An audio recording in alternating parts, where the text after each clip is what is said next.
7, 6, 5, 4, 3, 2, 1.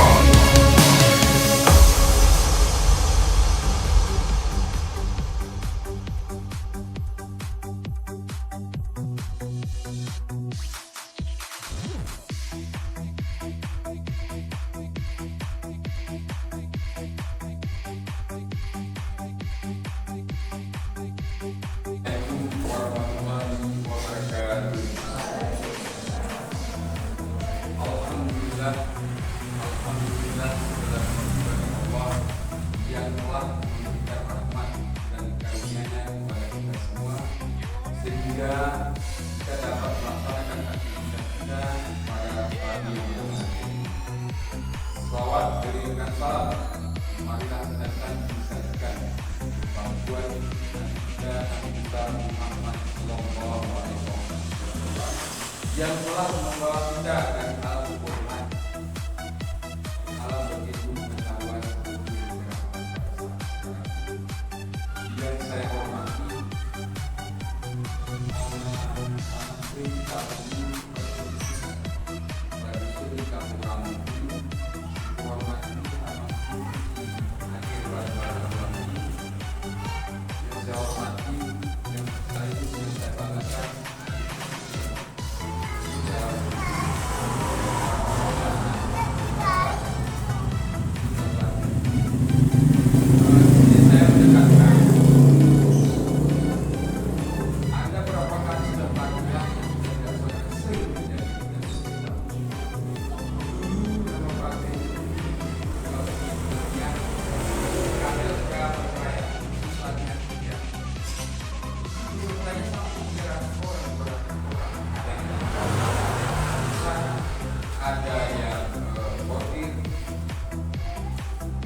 kebanyakan setelah tamat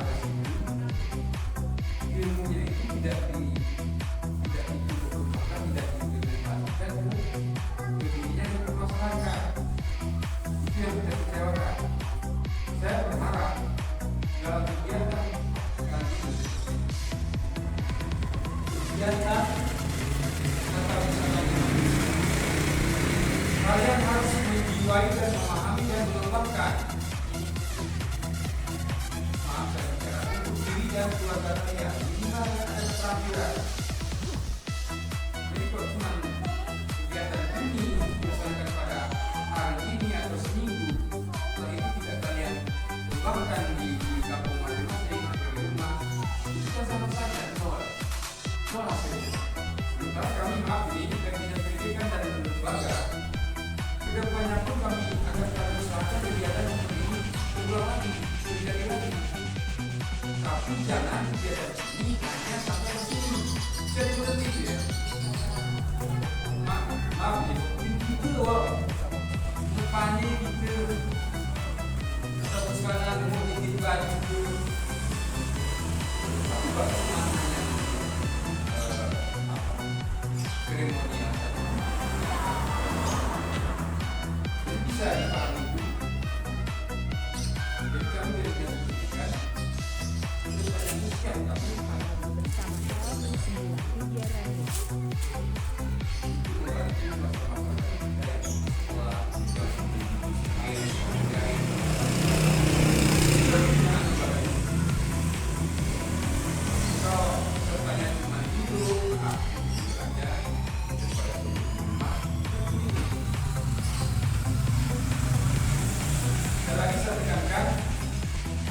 semua peserta di sini bisa mengembangkan dan mengimplementasikan kegiatan ini ke diri dan ke masyarakat. Bisa ya? Oke ya? Untuk kegiatan kegiatan KKP ini, Adipa Training Center keterampilan tata busana resmi saya buka. Assalamualaikum warahmatullahi wabarakatuh.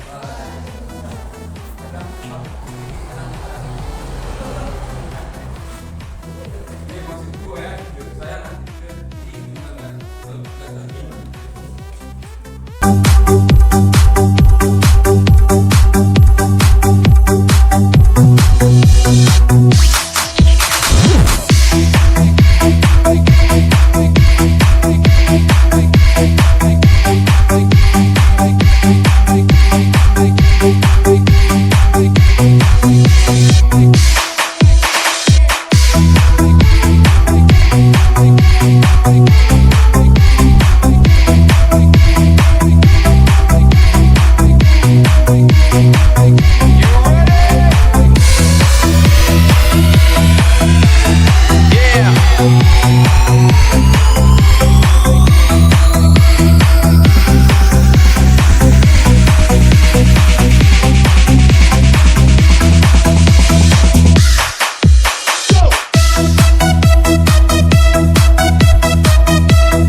tahap pertama akan dijelaskan oleh saya sendiri, yaitu mengenal alat dan bahan. Yang pertama, teman-teman bisa lihat di sini ada penggaris kuku. Penggaris kuku biasanya digunakan untuk menggaris garis lurus atau membuat lingkar burung lengan. Kemudian juga bisa membuat letter-letter. Kemudian selanjutnya ini yaitu menggaris pinggul. Biasa digunakan untuk membuat pola pada pinggul. Contohnya seperti ini.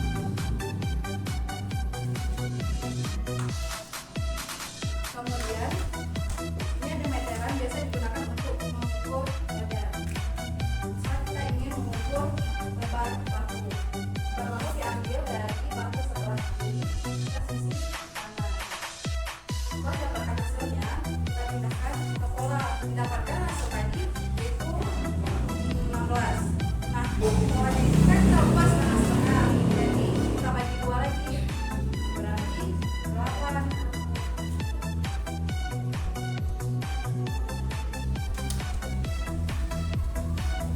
Selanjutnya, di sini ada juga penggaris kuku dan penggaris pinggul yang kecil. Biasanya digunakan untuk membuat pola di kuku. Kemudian ada juga skala yang biasa digunakan untuk mengukur atau membuat pola pada kuku. Kemudian di sini ada gunting kertas, biasa digunakan untuk menggunting pola pada kertas. Kemudian ada gunting kain, yaitu untuk memotong kain. Selanjutnya di sini ada juga jarum jahit, biasa digunakan untuk mesum pakaian. Kemudian ada jarum mesin. Nah, selanjutnya ada pendedel. Pendedel ini biasa digunakan untuk melepas benang atau membuat lubang kecil pada pakaian. Kemudian ada pensil warna. Pensil warna ini biasa digunakan untuk membuat pola. Kegunaannya yaitu untuk membedakan yang mana pola depan dan pola belakang. Kemudian di sini ada benang dan kapur. Kapur ini biasa digunakan untuk membuat garis langsung pada kain. Kemudian ada jarum bekul, biasa digunakan untuk mengaitkan dua kain. Jadi ketika kita ingin menjahit atau memotong kain itu, kainnya nggak tergeser.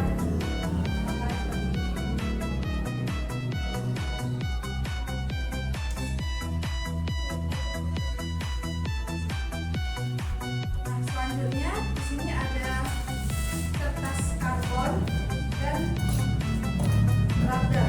Nah, biasanya kegunaannya itu untuk memindahkan pola atau kita buat pola di kain. Cara penggunaannya, kertas karbon biasanya digunakan diimpitkan antara pola dan kain. Kemudian ditandai dengan rubber.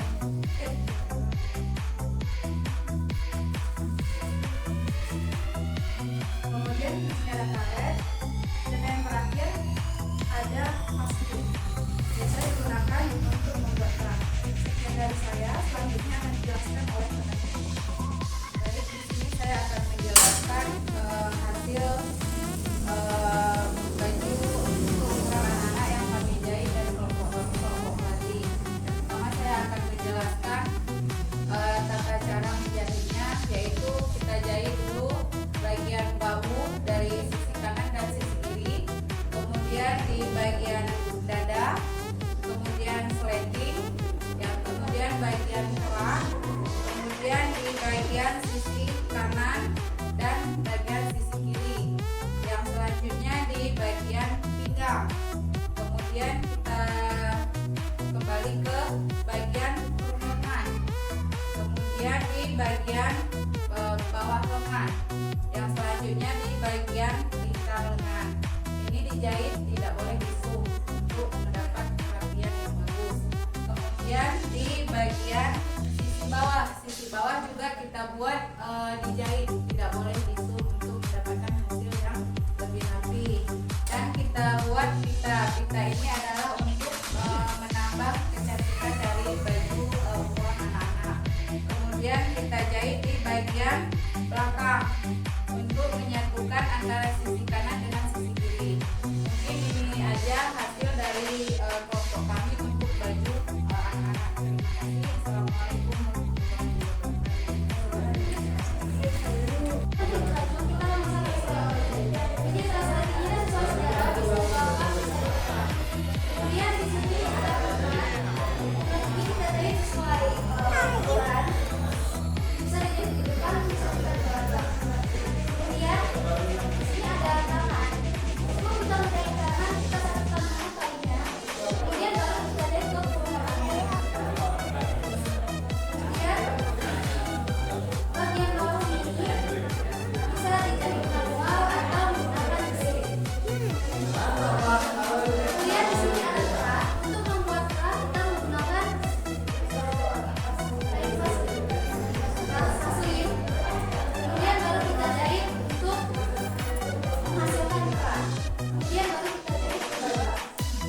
merupakan peserta menjahit LKP Adipa Learning Center di Desa Lamjaya, Kabupaten Bogor, tahun 2020. Awal mula saya mengikuti pelatihan menjahit ini, saya mendapatkan informasi dari Instagram LKP Adipa yang membuka kursus menjahit dan pelatihan menjahit gratis program PKW, di mana para peserta pelatihan menjahit ini ditekankan dan didorong untuk berwirausaha.